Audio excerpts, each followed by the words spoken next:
ပြည်သက်များလုံးပဲမင်္ဂလာပါဒီနေ့မနက်ခင်းအတွက်စိတ်ဝင်စားစရာကောင်းတဲ့သတင်းတစ်ပုဒ်ကတော့အင်္ဂလန်ဝိုင်းတိုက်စစ်မှုကြီးဂျီမီဘာဒီစီးရီးမှာရှေ့ဆုံးပြတဲ့သတင်းပဲဖြစ်ပါတယ်ပြီးခဲ့တဲ့ညမှာကစားခဲ့တဲ့ဘိုလော့ညာနဲ့ခရီမိုနစ်တို့ပွဲစဉ်မှာအင်ရှင်ဘိုလော့ညာကိုခရီမိုနစ်က 1-3 နဲ့အနိုင်ယူလိုက်တယ်အဲ့ဒီပွဲစဉ်မှာဂျီမီဘာဒီကသွင်းကို2ဂိုးသွင်းပြီးတော့အသင်းကိုကူညီပေးခဲ့တယ်သူကိုယ်တိုင်လည်းအကောင်းဆုံးကစားသမားဆုကိုရခဲ့တယ်ဂျီမီဘာဒီဟာအသက်38နှစ်ရောက်တော့မှပဲဒါ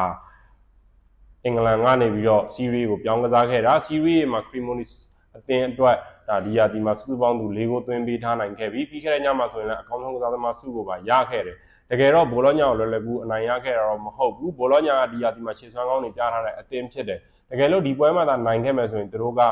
အမှတ်ပေးစရာထိတ်ဆုံးနဲ့တမှတ်အကွာအဆင့်2-3နေရာလောက်ကိုရောက်လာမယ့်အခြေအနေရှိတယ်ပေါ့နော်ဒီတော့ဂျီမီဘာဒီကလိုခက်ခဲတဲ့ပွဲစဉ်မှာခရီမိုနစ်အသင်းအတွက်2ဂိုးသွင်းပြီးတော့ကယ်တင်ခဲ့တယ်ဒီယာဒီမှာသူ့ရဲ့စုစုပေါင်းသွင်းဂိုးကလည်း4ဂိုးထိရှိလာခဲ့ပြီဒါကစားသမားဘဝအနားယူမဲ့အချိန်ရောက်တော့မှဒီစီးရီးလိုခက်ခဲတဲ့လိကိုသွားပြီးတော့ခန်းစစ်အသားပေးတဲ့လိကိုသွားပြီးတော့ကစားတဲ့ဘာဒီအနေနဲ့အခုလိုရှင်စွမ်းကောင်းတွေရခဲ့တာတော့အင်္ဂလန်ပရိသတ်တွေပရီးမီယာလိပရိသတ်တွေလက်စာပရိသတ်တွေတကယ်ကိုကျေနပ်စရာသတင်းတစ်ပုဒ်ဖြစ်ခဲ့လို့ဆိုရမှာဖြစ်ပါတယ်